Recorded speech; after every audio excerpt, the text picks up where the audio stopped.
Arya, seorang pemuda sederhana dengan mimpi besar, berjuang keras untuk menemukan arti rumah. Bukan sekadar tempat tinggal, tetapi juga tempat di mana ia bisa bermanfaat untuk orang lain. Ia jatuh cinta pada Bunga, putri seorang gubernur. Namun cintanya ditolak Mentimenta karena dianggap tidak selevel. Ditolak dan diremehkan, Arya memilih pergi. Bukan untuk kabur, tetapi untuk bangkit. Bertahun-tahun kemudian, Arya kembali dengan membawa kejutan. 10 mobil mewah yang bukan sekadar simbol kekayaan, tetapi hasil dari kerja kerasnya mendirikan yayasan pendidikan gratis untuk anak-anak kurang mampu. Penolakan yang dulu melukai hatinya, kini menjadi api yang membakar semangatnya. Arya membuktikan, mimpi besar hanya butuh satu hal, keyakinan untuk tidak pernah menyerah. Matahari sore menggantung malas di langit Jakarta. Di pinggir jalan, di bawah pohon ketapang, Arya duduk bersila di trotoar. Di depannya, 5 anak kecil berjejer sambil memegang buku lusuh. Tak ada papan tulis, hanya kardus bekas rokok yang dibalik dijadikan alas menulis. Hei, Dika, itu angka 7 kebalik, nak. Arya menepuk bahu bocah itu pelan. Dika nyengir malu-malu, lalu menghapus angka dengan ujung jari yang hitam oleh debu jalanan.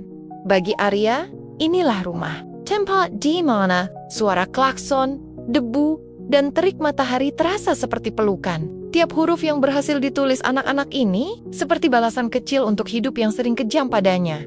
Setelah pelajaran sore itu selesai, Arya menepuk kepala anak-anak, membagikan roti tawar sisa gajinya hari ini. Bukan roti mahal, tapi cukup untuk mengganjal perut anak-anak yang lebih sering diisi angin daripada nasi.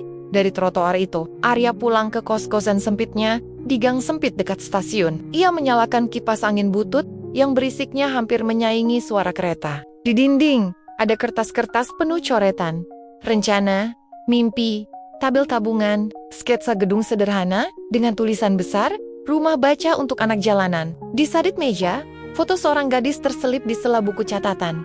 Bunga. Senyumnya manis, rambutnya selalu dicepol rapi. Bunga teman SMA Arya. Bunga adalah musim semi di hidup Arya yang tandus.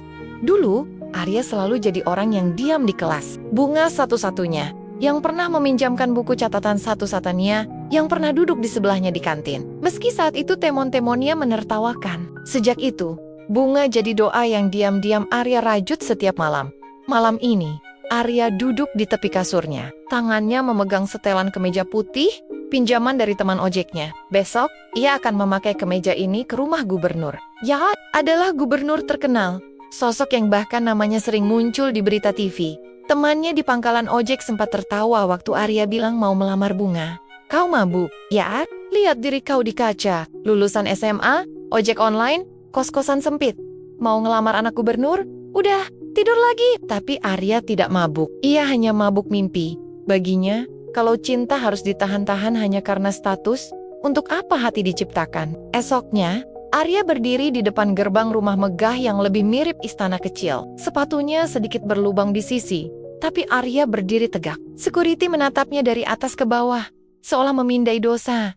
Ada keperluan apa? Tanya kaku. Saya Arya, teman Bunga. Saya sudah janjian, mau bicara sama Pak Gubernur juga. Satpam itu mengernyit, tapi menekan bel pintu. Beberapa menit kemudian, pintu terbuka. Bunga keluar. Wajahnya kaget setengah mati melihat Arya berdiri di situ. Arya, kamu serius datang? Tanya Bunga pelan. Arya hanya tersenyum. Bunga menatapnya lama, seolah mau bilang jangan lakukan ini, tapi kata-katanya hilang di ruang tamu. Arya duduk di sofa empuk yang membuatnya kikuk. Di depannya, Pak Gubernur duduk tegak. Seorang istri pejabat berdiri di samping, menatap Arya dari kepala sampai kaki, seolah ada noda di ujung sepatunya yang bikin karpet mahal itu kotor. Jadi, Arya, suara Pak Gubernur datar. Apa yang mau kamu bicarakan?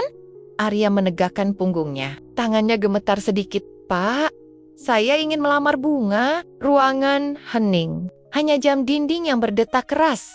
Ibu Gubernur tersedak kecil, menahan tawa. Pak Gubernur mendengus. Bunga menunduk. Pipinya pucat. Kamu pikir ini rumah siapa? Kamu siapa, Arya? Supir ojek? Anak jalanan? Mau jadi menantu gubernur? Mau apa kalian makan mimpi? Pak Gubernur menatap tajam. Kau kira Bunga ini mainan? Kau mau jadi beban hidupnya? Arya menelan ludah. Tangannya berkeringat dingin. Pak, saya memang belum punya apa-apa sekarang. Tapi saya janji, saya akan... Cukup, potong Pak Gubernur. Kamu pulang. Jangan pernah datang ke rumah ini lagi. Dan Bunga, mulai sekarang jauhi dia. Kalau kamu masih mau jadi anak saya, hening lagi. Hati Arya seperti diremas. Tapi, di tengah dinginnya ruangan berete itu, ada bara yang mulai menyala. Arya berdiri. Kepalanya sedikit menunduk. Matanya bertemu mata Bunga. Bunga berkaca-kaca, tapi Arya tidak ingin Bunga menangis untuknya. Ia berjalan keluar, menatap gerbang besi yang menutup lagi di belakang punggungnya, langat mendong. Hujan turun rintik-rintik, menyapu kemeja putih pinjaman itu basah. Di balik jendela lantai 2, Bunga hanya bisa menggigit bibirnya. Arya menatap ke atas, membalas tatapannya. Tak ada kata, tak ada janji manis. Hanya satu hal di dada Arya. Aku akan kembali. Bukan hanya untukmu, Bunga. Tapi untuk mimpi yang kalian bilang mustahil. Sore itu, Arya pulang ke kos-kosan sempitnya. Duduk lagi di samping tembok berlumut.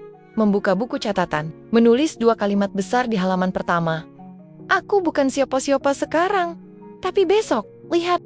Malam demi malam setelah penolakan itu, Arya tak benar-benar tidur. Bukan karena memikirkan hinaan Pak Gubernur. Bukan hanya itu. Tapi karena ia tahu, jika mimpi ingin diwujudkan, maka satu-satunya cara adalah menjemputnya sendiri, selangkah demi selangkah.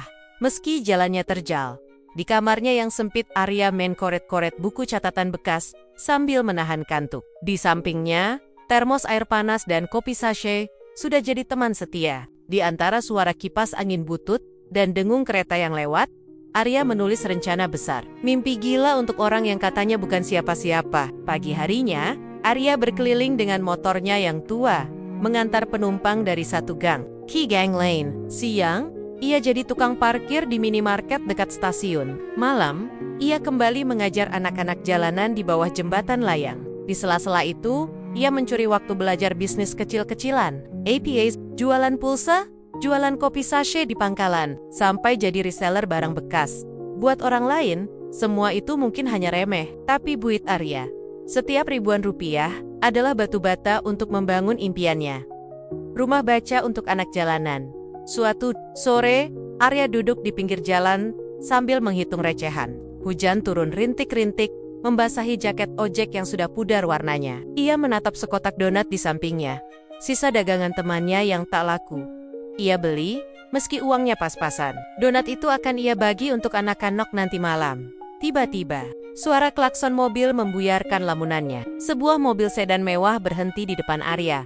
Dari balik kaca gelap, turun seorang pria berjas rapi dengan kacamata mahal. Arya mengenalnya, Radit, teman SMA yang sekarang jadi manajer di perusahaan besar.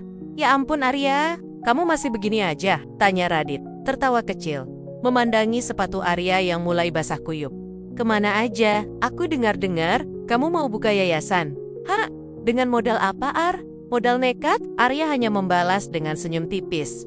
Gimana, kalau kamu kerja sama aku, Ar? Di kantor? Lumayan lah.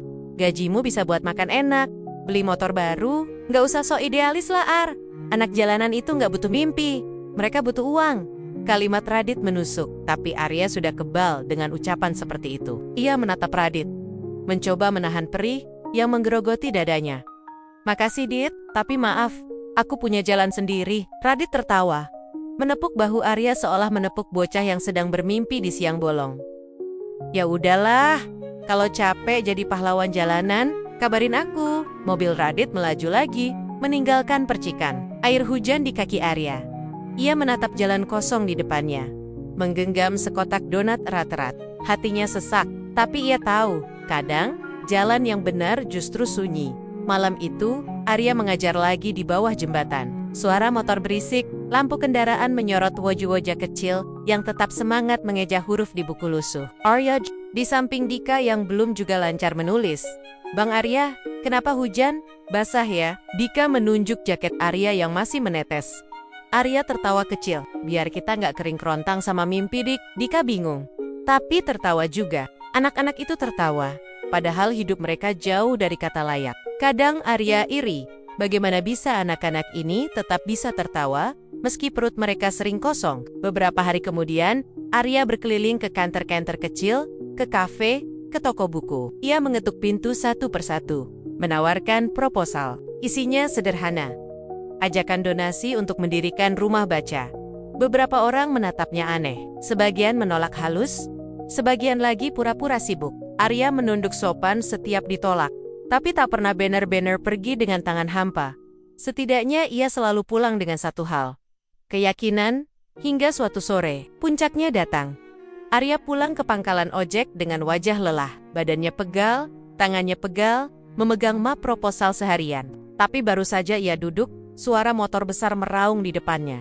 Radit turun lagi, kali ini tidak sendirian. Di sampingnya, berdiri Bangga, yang wajahnya tampak ragu dan lelah. Radit bertepuk tangan pelan. Arya, pahlawan jalanan, gimana dapat duit buat rumah baca, atau masih mimpi? Arya berdiri, menatap Bunga, mata mereka saling bertaut. Bunga menggigit bibir, jelas ia ingin bicara, tapi Radit menahan tangannya. Dengar, Ar, aku udah tunangan sama Bunga. Kami mau tunangan resmi bulan depan. Jadi, berhentilah bikin dia susah hati. Hidup itu bukan dongeng, Ar. Kamu nggak akan pernah bisa bawa dia ke istana, pakai proposal recehanmu. Arya menatap Bunga. Di matanya, Bunga juga menatapnya. Ada air di sudut matanya. Tapi Bunga tak bicara apa-apa. Mulutnya terkunci. Sudahlah Arya, kata Bunga pelan. Berhentilah. Hati Arya seperti diremas, dingin, pecah. Tapi, di balik dadanya, bara justru makin membesar. Ia menggenggam map proposalnya, merobeknya jadi dua. Radit tertawa mengejek. Bunga menunduk, bahunya bergetar. Arya menarik napas dalam-dalam. Baik, Dit. Baik, Bung. Kalau memang hidup ini harus dibuktikan dengan uang, aku akan buktikan. Tapi bukan untuk kalian, untuk anak-anak itu. Untuk mimpi yang kalian bilang recehan. Radit mendengus, menepuk pundaknya seolah meremehkan. Aku tunggu, Ar. Kalau kau bisa balik bawa bukti, aku yang akan traktir kau makan di Hotel Bintang 5. Arya hanya tersenyum, menatap Bunga terakhir kalinya, lalu pergi. Di belakangnya, hujan turun lagi. Tapi, kali ini, Arya tak berlari meneduh. Ia biarkan hujan membasahi kepala dan pundaknya. Dalam hatinya hanya satu kalimat. Aku akan kembali. Dengan cara yang tak pernah kalian sangka. Arya menatap ke langit. Air hujan menetes dari ujung dagunya. Bukan lagi air mata, tapi janji yang siap ditebus. Meski dengan darah dan keringat. 3 tahun bukan waktu yang sebentar. Buat Arya, setiap detiknya adalah tempaan. Ia memulai segalanya dari bawah. Lebih rendah dari titik di mana Radit pernah menertawakannya. Setelah malam hujan di pangkalan itu, Arya memutuskan pergi. Iya, pamit pada anak-anak di bawah jembatan dengan janji, Bang Arya pergi dulu, belajar cari cara supaya kalian gak belajar di pinggir jalan lagi. Nanti Bang Arya balik bawa kunci rumah baru. Anak-anak hanya mengangguk. Sebagian tak paham maksudnya. Tapi mereka tetap memeluk Arya erat-erat, menempeli baju ojek lusuhnya dengan doa-doa kecil. Arya pergi merantau ke kota seberang, menumpang di warung kopi milik sahabat lama. Siang kerja serabutan, malam belajar bisnis online, dari JD Admin, toko orang, dropshipper, reseller barang grosir. Arya mencicip semua. Gagal, berkali-kali, ditipu, pernah makan mie instan 1 bungkus 3 hari, pernah juga. Tapi setiap Arya nyaris putus, ia ingat senyum Dika, ingat Bunga menahan tangis, ingat hinaan Radit yang menampar harga dirinya. Semua itu jadi bahan bakar. Tahun pertama, Arya berhasil bikin usaha kecil, jual beli barang antik lewat forum daring. Laku keras di luar negeri, untungnya tipis-tipis, tapi stabil. Arya invest lagi, bikin kanal edukasi daring, ngajak teman-teman jadi tutor relawan. Kanal itu viral, ditonton ribuan orang. Iklan masuk, sponsor datang. Arya makin gila, tidur 2 jam sehari sudah biasa.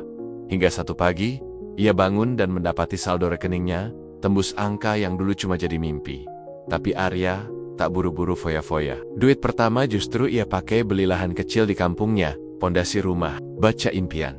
Sementara itu, kabar Arya lama-lama sampai ke telinga orang-orang yang dulu mencemooh, termasuk ke telinga Radit, dan tentu saja ke telinga Bunga, yang diam-diam masih suka membuka laman media sosial Arya di sana. Bunga melihat potret Arya di tengah anak-anak jalanan, di depan papan nama sederhana, bertuliskan, Rumah Baca, Pelita, Mimpi. Matanya basah setiap melihat senyum Arya yang tetap sama, hangat, meski jalannya penuh duri, hingga suatu siang yang cerah. 3 tahun setelah hari hujan yang membekukan, Arya pulang.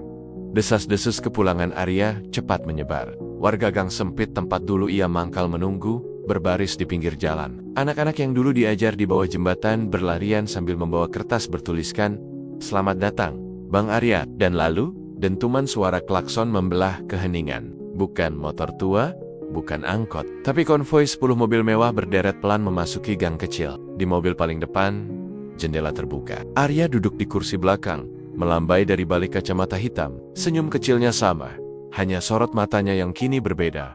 Mantap, penuh arti. Radit yang mendengar kabar itu, datang tergopoh-gopoh. Pakai jas rapi, rambut klimis di sampingnya. Bunga berdiri, menunduk. Wajahnya cemas, matanya main kari-kari Arya di antara kerumunan. Suara tepuk tangan warga pecah ketika Arya turun. Ia mendekat ke Radit, yang ternganga melihat mobil-mobil mewah terparkir di gang sempit. "Masih ingat janji kita, Dit?" Arya tersenyum menepuk bahu Radit. Sama seperti dulu Radit menepuknya dengan meremehkan. Radit hanya tertawa hambar, lalu menatap Bunga, seolah butuh konfirmasi ini bukan mimpi. Bunga menatap Arya, matanya berkaca-kaca. Bibirnya bergetar menahan kota-kota yang tertahan selama 3 tahun. Arya menoleh ke warga, ke anak-anak yang dulu ia ajar. Dari kantong jasnya, ia mengeluarkan sebuah kunci besar, kunci simbolis, yang akan membuka pintu rumah. Baca pelita mimpi yang baru, bangunan 2 lantai yang ia beli dari hasil usahanya. "Ini kunci rumah kita," kata Arya lantang. "Rumah untuk kalian belajar, bermain, menulis mimpi sendiri. Biar kalian gak lagi takut diusir polisi tidur kalau belajar di trotoar. Biar kalian gak lagi dianggap sampah." Anak-anak bersorak, sebagian berlari memeluk Arya. Tangis mereka meledak, bukan tangis sedih, tapi tangis kemenangan.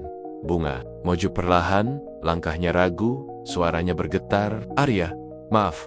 Arya menatapnya. Senyumnya tetap sama, tapi kali ini lebih tegas. "Bunga, terima kasih. Kalau dulu kamu gak bilang berhenti, mungkin aku gak akan sampai sini. Kamu, Pak Gubernur, Radit, kalian semua pernah menolak aku. Tapi penolakan kalian nyalain api di dada aku." Bunga menangis, menutup mulutnya. Radit terdiam, tak lagi bisa tertawa sinis. Orang-orang bersorak memanggil nama Arya.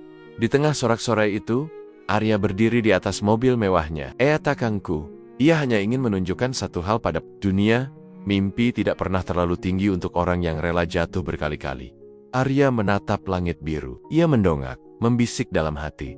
"Lihat aku sekarang, aku bukan siapa-siapa, tapi mimpiku, rumahku, dan anak-anak ini, mereka segalanya." Dan disitulah, di gang sempit yang dulu jadi saksi cemooh, Arya akhirnya pulang. Bukan sekadar membawa mobil mewah, tapi juga kunci harapan untuk ratusan anak yang pernah menunggu di bawah jembatan. Kalau kamu merasa hidupmu sedang diremehkan, dihinakan, atau ditolak, ingatlah Arya, kamu tidak perlu balas dendam. Kamu hanya perlu berhasil.